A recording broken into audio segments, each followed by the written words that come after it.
Good evening, folks. Welcome back to the channel. It's always a pleasure to see you. We move into day 4 over in Germany and in the Netherlands. As always, we're going to go through each and every one of these matches for today. See if there's anything we like as we go along. For those that are new, make sure you go and have a look at the pinned comment. You'll be able to find anything I'm going for personally. Make sure you get yourself involved too. Best bets, all that stuff. Before we get started, I'm going to ask you to like the video, get yourself subscribed to the channel if you're not. It appears that we are making a nice healthy push on that 2k mark. I imagine we'll be there before we know it. Get yourself involved, we'd love to have you. Now that's out the way, first things first, how did we manage yesterday? Did we win? Did we lose? Did we come close? I'll go first. Happy days. Happy days, 2-0 yesterday, makes it 4-1 the first 3 days. Nice little start to the grass season, if I don't say so myself. I had Hubie here catch, Lajal for the set, carried over because of the rain delays, and I also had Martin Fuskovics and Ben Shelton. Easy as you like. Share with the group, don't be shy. Very well then, very well folks, more tennis for us. Sound, we sure do. Like that. Same formula, we'll start off in Stuttgart. We've been doing that, we'll stick to it. 4 over in Germany, and I think we've got 6 over in the Netherlands due to a couple of rain delays.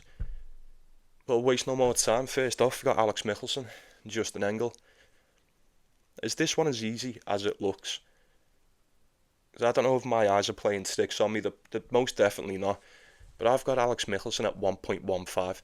That is a colossal favourite. You know what? It's the deeper you dive, it kind of makes sense, does it not? I think Alex Michelsen plays really, really good on the grass. Some may say his best tennis comes on the grass. I couldn't really say. I don't really know about that. He's fairly decent on the hard court too, but 7-6 last year, 8-4 the year before. Sad. He looked fairly in decent control against Monfils. If anyone watched Monfils' little video he's done, let me know what you think about that in the comments. I think it's safe to assume he probably should be getting past Justin Engel. This kid did look decent against James Duckworth. I'll touch on that in a sec. But it was his first game ever on the grass. And he did look good. But maybe there's nothing really here to suggest that he's going to stand a chance against Alex Michelsen. It's kind of a decent spread. Is he going to cover it? I'm not too sure. I think if Michelsen gets a 6-3, it's done. It's done. Spread's toast. He did look good against James Duckworth. He hits the ball really well. I was a bit unsure at first. I didn't know whether it was what side of the court he were on. It looked like it was coming in quicker, but it didn't. He hits it really well. He was some pace on them shots. I'll give it to him. Getting past James Duckworth, 3 sets. You know, it's decent.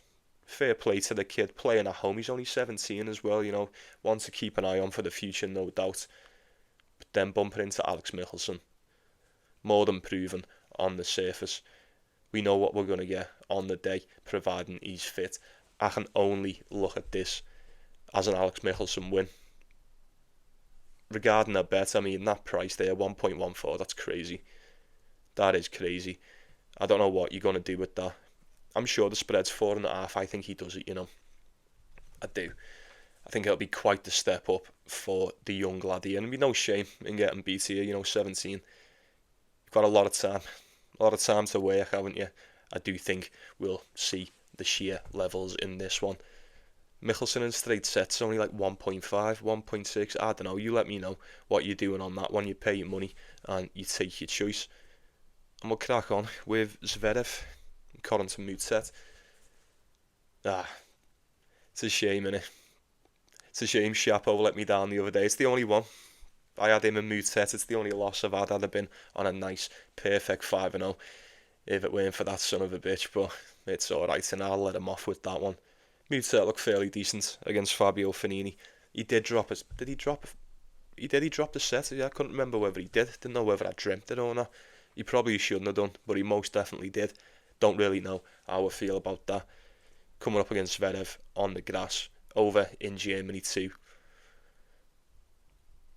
most would say there's not much down for you in this spot. But I don't know. I thought Zverev looked decent enough over in the French Open. We know what we're going to get. You're not crazy for expecting Zverev to get past his first match in a home tournament, whether it's a 250 or whether it's a slam. Doesn't really matter. Not going to be a slam because there's no German ones, but you get me point. What did he say after the French Open? Didn't he say in his interview, like, oh, I need to take some time off, or I need to just not play tennis for a while. I don't know. Someone find me the quote. Someone find me the quote of Zverev saying he doesn't fancy it no more. Well, not anymore, but pretty much saying he needs to take a break. I'm sure he did. Or unless I'm just making things up. I'm not too sure.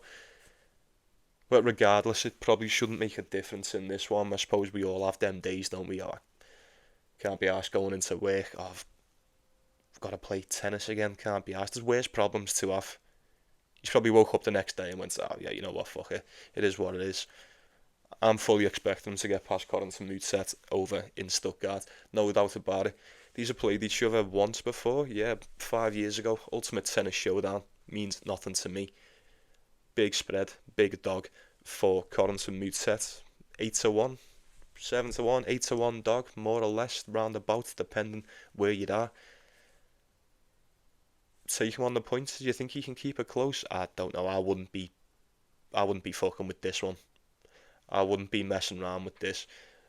Even with the spread. Moutet, we always say on the day. He can deal a bit of trouble anybody's way, no doubt.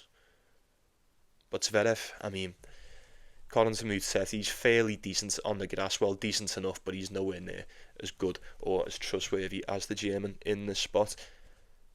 So I'd have to go with him. If you're talking better now, I don't know how you're going to take this either. Look at a total. Moutet on the spread, it's another one. Looks Zverev could just come out and wipe the floor with this guy. You wouldn't be surprised if it was just easy as 1-2 and done. Little 6-2 in there or something. That'd do you nicely. I don't know, food for thought. Well, it's got to be Zverev, hasn't it? It's got to be Zverev. Be surprised if he gets beaten in that one. Really would be. Then we've got Tien. Brandon Nakashima. Good old Binach. Binach's been quite alright. I'd say he's been quite alright.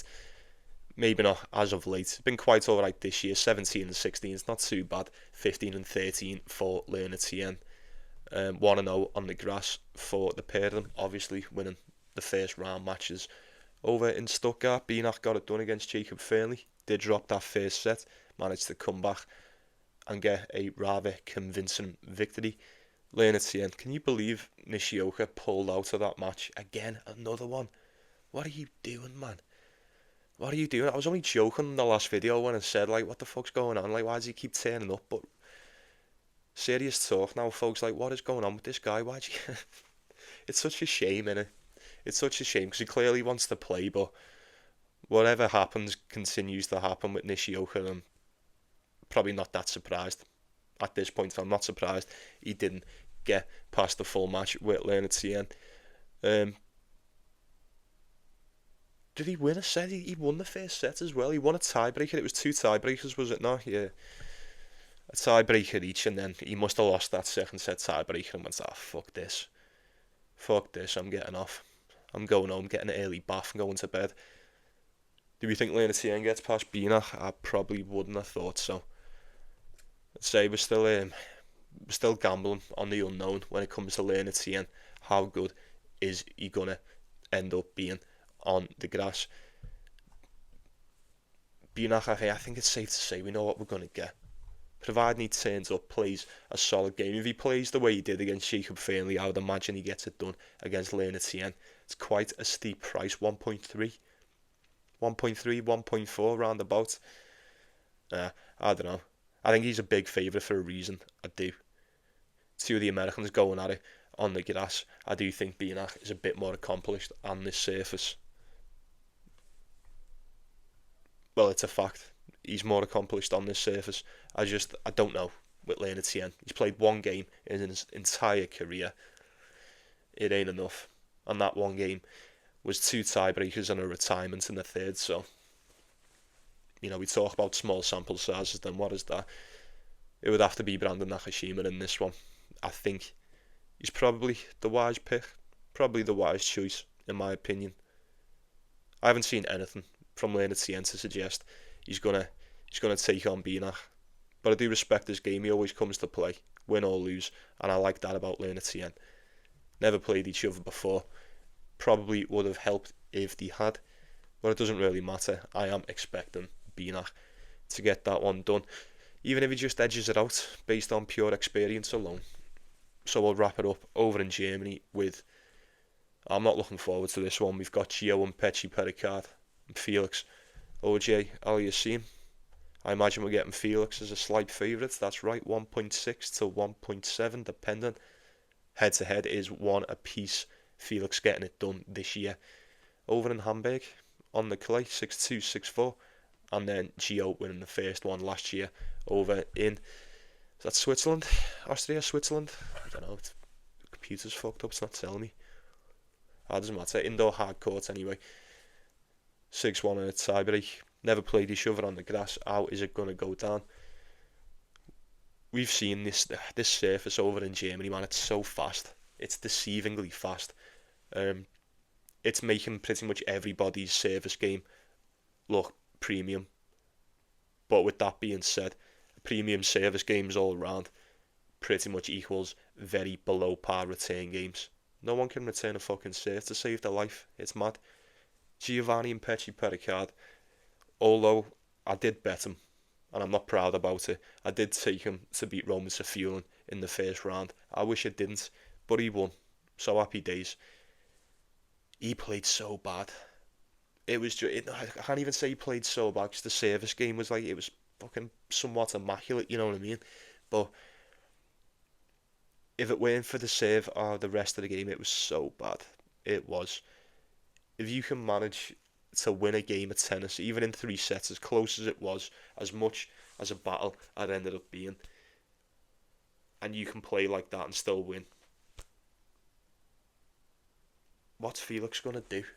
What is Felix going to do? I mean, he has beaten fairly recently, a couple of weeks ago, to be precise. But I don't know if I can trust him, I don't know if I can trust him. I think this is just a prime over spot, Who's going to break you? Who'll blink first? You struggle with that Mpetshi Perricard serve pretty much all year round. But like I said, this I don't know what this is like AstroTurf over here. The ball, you can barely see it. You can barely return it. You've sort of just got to guess where it may end up. But do we think Felix takes him out? I don't know. Gio was fairly decent last year on the grass, like we mentioned. 10-4 last year, 2-2 for Felix, 1-2 the year before. Doesn't quite fancy himself a grass player, to say the least. I couldn't tell you to pick Gio against Felix, but you know me, there's no way I'm going with Felix on this one. You can never get a read on him. You can never get a read on him. I feel like even though we've seen him, the first round exit in the French Open, 5 sets to Matteo Arnaldi, that's not good for Felix. He wouldn't have liked that. Transition to the grass, at least Gio's got a game under his belt. Okay, it weren't that convincing, but it still stands. I couldn't take either one. I weren't convinced, apart from the serve. Like I say, if you take that serve away, if that fails, there's no way you can win. It was just, it was a good enough job that he could stand behind it for the 3 sets, and then Safiullin ended up just capitulating in the end. I'd like to think Felix is going to give you a bit more resistance the opposite side of the net than a Roman Safiullin, but like I said, you can never be too sure. I think it's a prime over spot, over total games played, something like that. Either one, maybe take Gio for a set. He should be able to serve himself into a set, at least one. You know what I mean? I can see it. I think I can see it. I might have to go, no, I'm not. I'm not going back there. Absolutely not. Not after the first round. But Gio for a set? Anyone? No? I don't know. We'll cross that bridge when we come to it. We'll assess the situation later on in the tournament when we get to the quarterfinals, but that will do us over in Germany. And now it is time for the Netherlands. Den Bosch time. We have got 6. Right, okay. First off, Dan Evans, Hugo Humbert. I want to go with Hugo Humbert, as I always do. This is a curse and a blessing at the same time for me. I really do want to go for Hugo Humbert. 1.5 as a favourite, quite a decent one as well. Head to head is one apiece. These haven't played each other for 5 years. Both of them coming on the indoor hard court too. Felix, still thinking of fucking gobshite from the last one. Hugo Humbert, 5-4 last year, 3-4, 3-5, 8-2. Fairly decent. A little bit better than Dan Evans anyway. He has went 3-1 so far on the grass. Came through qualifying just about, and then managed to get past Dinky just about. Hugo Humbert is one hell of a step up from all three of those wins. You have to admit that. My only concern is, what is the fitness like? What is Hugo Humbert's fitness like coming into this? If anyone has any information, please do let me know. What's his hand like? Is his hand still broke or whatever was up with it? Because he ain't been too good lately. He hasn't. Back-to-back wins have been few and far between. He's won 3 of his last 10. Gael Monfils Ultimate Tennis Showdown. That was the start of April. Nicholas Jarry just about first round in Munich, and then Christopher O'Connell first round French Open. Before he ran into Jacob Fernley, and then he had to pull out. You get me? I'd love to take Hugo Humbert. He's miles better than Dan Evans, but I'm just not willing to roll the dice with it anymore. I'm not. There was a time, I think it was around last season, maybe around this time it could have been. Maybe it's a seasonal thing, I don't know. I had to just take a step back from Hugo Humbert, and it was probably the best thing I ever done. Because he ended up hitting a bit of a skid like this, and I don't know whether I can trust him or not. It kills me to say it, but I just don't know how much I can trust Humbert. First game on the grass, he's been bang out of form since, for quite some time now. 2-5 on the clay, you know what I mean? I don't know. I hope he can win. He should be able to beat Dan Evans. If he doesn't, it doesn't look good for the next coming months. Maybe it doesn't matter. Maybe he'll turn up and he'll be fine and he'll wipe the floor with Dan Evans. Maybe he turns up and he looks crap, or maybe he just can't get through the match and he retires. Like I said, I'm not willing to gamble on this one. I think he can get it done. I think he probably should be getting it done. I'm not wrong in saying that, right? And it's not against Dan Evans either, but there's just levels. Since 2020, who's improved the most? Exactly. You didn't even have to think about it, did you? We'll see. We'll see how he gets on. But we'll waste no more time with that. And we'll crack on with Nuno Borges and Otto Virtanen. What happened with Otto Virtanen the other day? I was watching the game and I looked away for a second and I looked back and he was on his ass and he wouldn't get up. And then he got back up and then he finished the match. Straight sets as well against Echeverry. Well done if you took him as well. I noticed a few Virtanen money lines in the chat, the comments rather. Nuno Borges, straight sets against Nishesh first round. Kind of expected. Virtanen, he's on a little bit of a streak now. He did win that title over in Birmingham. He's coming off the title win, got it done against Echeverry. Straight sets. Happy days. I'm quite impressed. I'm not going to lie to you. Will he get past Nuno Borges? I don't see why not. He's beaten twice before. Head to head is 2-1 to the Finn in this one. Most recently coming in Doha, that went the way of Nuno Borges. That went that long ago. It was this year. Tie break in the first, 6-3 in the second. And then Virtanen done him in the Davis Cup, and then 2022 on the Challenger Tour. Never played each other on the grass, so it does shake things up just a little bit. Get Nuno Borges around 1.5, 1.6. Don't know how I feel about that. Maybe it's because I've seen much more from Otto Virtanen so far on the grass. 6-0. 6-0. Say something about that, folks. That's alright, innit? That's not too bad. 1-0 for Nuno Borges, obviously. 22-17 on the year for the Portuguese. And then for his opponent, we have a 14-16. Not too great. Didn't have the best start. 2-6 on the hard court. 5-7 on the clay. Most definitely managed to get himself back to winning ways over on the grass. We like that. I don't know why you wouldn't just want to take him for a set or anything, you know. I mean, okay, there's levels. I mean, Borges probably should be in a different class. I mean, 38 in the world. Otto Virtanen's just outside the top 100, 101, I think, to be precise. He's tough, man. He's hard to break. Like, someone said, one of you said it in the comments, and I completely agree with you. Not only, well, I said deny that grass over in Germany, like we touched on before, it's super fast, super fast. I think this grass is too. I mean, big serves do you well. I say you don't even necessarily have to be a big server. The grass makes you look a lot better than what you are. But Otto Virtanen is most definitely a big server. Big server. Good power puncher as well. Very, very powerful. Hits that ball very well. Could definitely trouble the likes of a Borges. I'm not too sure what I would do with that one. I'd maybe look at an over. That could just be an over spot. Borges, I always say he loves to drop a set. He loves to drop a set. He can't help himself half the time. If he's going to win the game, he'll probably drop a set. He's dropped one in 2, 3, so 6 of his last 10. I don't know.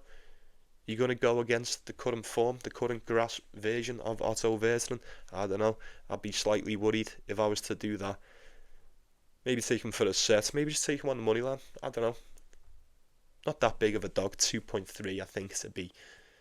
Well, 2.3, 2.4. I don't know, it's a tough one. Very, very tough one. Total games played. Anything you've got for that, please do let me know in the comments. And we'll move on to Opelka and Nicholas Jarry. Oh boy, am I definitely not looking forward to watching this one. No offence, don't crucify me, all the Opelka fans, but you know this one ain't going to be entertaining. You just know it. Are we just going to have to sit here and watch Opelka serve to a fucking open court for an hour and a half? It's what it's probably going to seem like. You can't wrap yourself around that serve.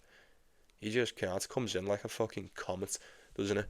Even if you do manage to get, to get Sutton on the return, he's right there, ready to just spike it into the ground. They've played each other once before. That was back in 2017. Wow, that was quite some time ago. 2-1 to Nicholas Jarry over on the clay. If it was that close back then, it's probably going to be just as close now, right? Getting Opelka at the slightest of favourites. It's somewhat split down the middle. I was quite impressed that he got past the young. Same with Nicholas Jarry against Darderi. Both of them, it took 3 sets for the pair of them. We know. I was going to say both of them. I mean, more so Nicholas Jarry. This guy's form has been so fucking weird all season. He's been well off the boil all season. I couldn't go anywhere near him. I couldn't. But even Opelka sometimes he seems like he can be somewhat inconsistent every now and then, but 18 wins, 14 losses on the season. That's not too bad. That's better than most. And then 9 wins, 14 losses for his opponents. I couldn't go anywhere near Nicholas Jarry, but you know me, I'm not really one for taking Opelka. I know what I'm going to get. Is he going to be able to implement his game? If so, I would imagine to get that one done. Lovely price. Maybe take him for a set. Like I say, he's going to save bullets, isn't he? Save absolute bullets at Nicholas Jarry. Have a bowl at that. See if you can return it. If not, probably see it in a tiebreaker. See it in a best of 5. Well, best of 3. Sorry, I'm still in Grand Slam mode. I think Opelka gets it done. I do. We've seen more from him so far this season. He's very, very hard to beat. Imposes a very grindy, powerful style. I don't think I'm going to be touching it, because like every other instance, like the one Opelka is currently in right now, he probably shouldn't even be here. He didn't get past qualifying. Mark Lajal done him in straight sets. You lose in qualifying, you come through as a lucky loser, and then you win. What is to be expected? I'm not too sure. How much do you expect from yourself in that situation? You know what I mean? I'd go with Opelka, but I wouldn't be picking it with much conviction, if anything. And then, we're nearly done. We've got 3 more. We've got Alexei Popyrin, Zizou Bergs. Now, I could be wrong, but this one, to me, I think this one out of the entire day has the most potential to give us a very good level match of tennis. They played each other twice before, head to head. Is one apiece. Alexei Popyrin got it done most recently over in the Indian Wells this year, tie breaking then 7-5. And then you're going back to 2022 where Zizou Bergs got it done 6-2, 7-5, but it was on the grass. That's right, on the Challenger. Getting Alexei Popyrin around 1.64, 1.7, depending, higher or lower. I do think he's better than Zizou Bergs. I do. I know he had a bit of a snide start to the season, but he most definitely started to pick up a bit of steam over on the clay. Quite the contrary for Zizou Bergs, if you ask me. I thought he started off really good. Started off on an absolute flyer over on the hard court, entered the clay. Fucking dump. Took a massive dip. I feel like we've got two players on opposite trajectories. It's quite hard to say. You know, one's definitely been on the rise. One's definitely had a bit of a dip. When these type of opponents intersect, you know, it could neutralise the whole thing. It really could. We could be in for a 3-setter. We could be in for an absolute beatdown. It's hard to tell. Alexei Popyrin's quite good on the grass. He is. Zizou Bergs quite good on the grass as well. I think Alexei Popyrin's a little bit more trustworthy when it comes to what we know we can get out of him on the tour. Thought Zizou Bergs looked alright in his first game against Alexander Blocks. And it is Blocks as well. I found out how you say that. Of course it is. Couldn't have been anything else, could it? When did we see Alexei Popyrin last? Was that the French Open? I think it was. Got to the round of 16, beat by Tommy Paul. He looked fairly decent. How's he going to get on transitioning to the grass? Zizou Bergs does have one game under the belt. A win's a win. A win the most convincing of victories, but nonetheless, he got it done. I kind of expected him to as well. I think this is an overspot. I do. I think it's an overspot. Two of them can come in, serve well. They're going to want to try and cut these points short. I know Popyrin will. I think it'll be a good game. I do. I think it has all the makings to be a very, very entertaining game of tennis. Dare I say, the most entertaining one of the day. But as always, we will assess the situation come tomorrow. I think Alexei Popyrin, I feel like I'd side with Alexei Popyrin in this one, based off what I've seen in previous seasons. But so you've got to see how they come in transition. You've got to see how they come and get themselves nice and acclimated to the grass. If he was playing Zizou Bergs any other time, I probably would have taken Alexei Popyrin in recent times anyway. So this one's no different. Am I expecting him to get it done? Maybe. I don't know. I don't think it really matters who wins this one. I just think it'll be a good one. I'm a bit torn. I'm a bit on the fence as opposed to his side. I'd say Popyrin, but not with much conviction. If you want to take Bergs for the set, you'd be my Christopher Guest. It's entirely up to you. I'd say Popyrin probably should be getting that one done, but you never know. You certainly don't. And then two more. We've got Daniel Medvedev, Adrian Mannarino. This should be very, very quick. All I have to say about this one is, a couple things really. Head to head is 4 apiece. 8 times they've played each other, and it's split right down the middle. A shit ton on the grass. They played each other 1, 2, 3, 4, 5 times on the grass. Medvedev has won in Wimbledon 2023. Then Mannarino won just before that in this very, very tournament, believe it or not. And then it was Medvedev in this very tournament the year before that. Shit, they've played each other in here 3 times. Head to head. Head to head's 2-1 to Mannarino over in Den Bosch. Folks say something about that. And he beat him in Wimbledon too. Shit. How is Medvedev going to handle Adrian Mannarino's game today? This is what I can't wait to find out. 3-2. 3-2 to Mannarino on the grass. It's all head to head. The rest of them have been on the hard court. I always say, don't I? I'm past the point of laying any cash on Adrian Mannarino. It's always entertaining see how he turns up and see what he does. I love watching people try and decipher the weird code. Medvedev, like I say, he's seen more than enough of it over the years. Sometimes it goes his way, sometimes it doesn't. That's the price you pay. With a guy like Adrian Mannarino, he's still not done, not quite yet. Medvedev is on a 2-game losing streak. First round exit to Cam Norrie in the French Open. We all remembered that. I've tried to forget about it, and I sort of did until I've just looked at it now, and I remembered how bad it was. It was bad, and then it was good, and then it was fucking terrible. And then Massetti, the time before that. Medvedev should beat him. 6-2 last year, 7-3, 8-3, 7-2. I'm just going to say what I should have said at the start. You cannot get beat by Adrian Mannarino today, lad. You just can't. Mannarino's not good. He's not bad on the grass. He's been decent over the seasons, but he went 1-5 last year. He's now 4-2 for this year. Another lucky loser.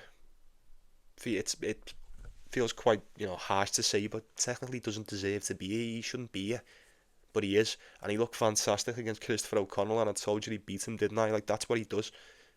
That's what he does. Before you know it, it's 6-1 in the first set, and then it's a break in the second. Like, just, he's a nightmare. He's a nightmare to play against. If you've never watched him before, if you can, and new to the sport, give this one a watch. You'll see what I mean. Just as I say that, Medvedev has all the capabilities of turning up and just smoking this guy. But we will wait and see. He's 1.2 on the decimal, 1.25. Usually I'd say that's an ideal parlay piece, but I need a little bit of time. Just a little bit of time, as the beautiful South sing about. When it comes to Medvedev after that game with Cam Norrie, probably shouldn't have went the way it did. But we'll see how he gets on. First game on the grass, we'll see how serious he wants to take it, right, to say the least. And then we will wrap this shit up. Now, I've got no odds for this because it's only just filtered through. Lajal, Hubie haircatch.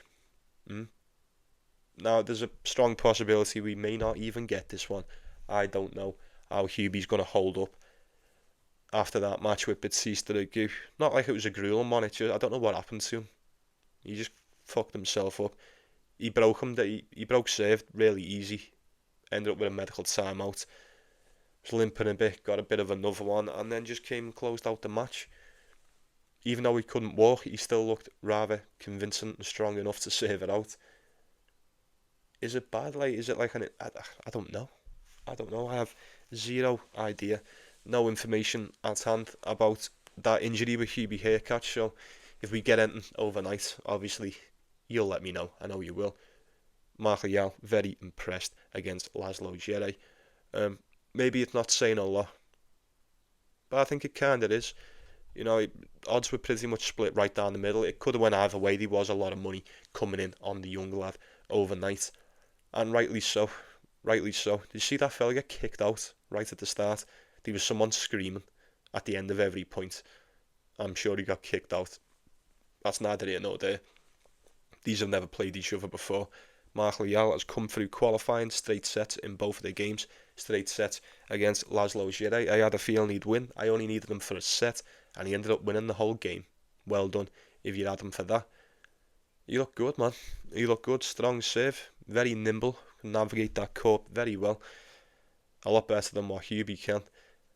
And if the end of that match today is anything to go off, I'd say he's not going to be in great shape at all to deal with the fitness of Lajal. I don't know, we'll see what happens. Maybe it'll come to tomorrow and then it's a walkover. We'll see Lajal in the quarters. Any given time, if we were faced with this matchup, you'd probably just go with Hubie, right? Big save. Are you going to be able to deal with that? Not many can. Laslo Jarry, getting past him in straight sets is one thing. Bumping into Hubie is another. And just as I say, how's he going to deal with the game of Hubie? I know they're not the same person, but he did beat Opelka in straight sets. So I'm fairly certain he's got more than enough capabilities to deal with the firepower of Hubie on the serve. Wouldn't you think so? I don't know, he seems to be playing on pure vibes at the moment. Hasn't dropped his set yet. I say we'll have to just watch and see what happens with Hubie. regarding the fitness. Otherwise, see what price we can get for Lajal. I'm expecting, like, Hubie's got to be around, what, 1.2, 1.3? Let's just assume he's 1.3. And you get a Lajal around 2.5, 3.5. Are you taking it? I just may. But I'll probably wait for a few more prices to come through, probably for the price to get nailed down, and then assess the situation once all is said and done. That's going to do us, folks. Very well then. It's been a pleasure once again. It always is. I do appreciate you all. So, and I'll be saying good night to you. A couple night shifts for me. I only do 3 an hour a week. That's mighty fine. It really is. It doesn't half suit me. But yeah, get yourselves involved. Let me know what you're going for. Best bets, all that. Like I said at the start, if anyone's still watching, what I'm going for personally is in that pinned comment. Go and have a look. Get on it. But right then, take it easy, yeah? You take care of yourselves, you take care of one another. It's the most important thing. Stay beautiful, yeah? Have yourselves a good night. Like and subscribe. Let's go get that cash, yeah? Enjoy the matches today, and I'll see you tomorrow.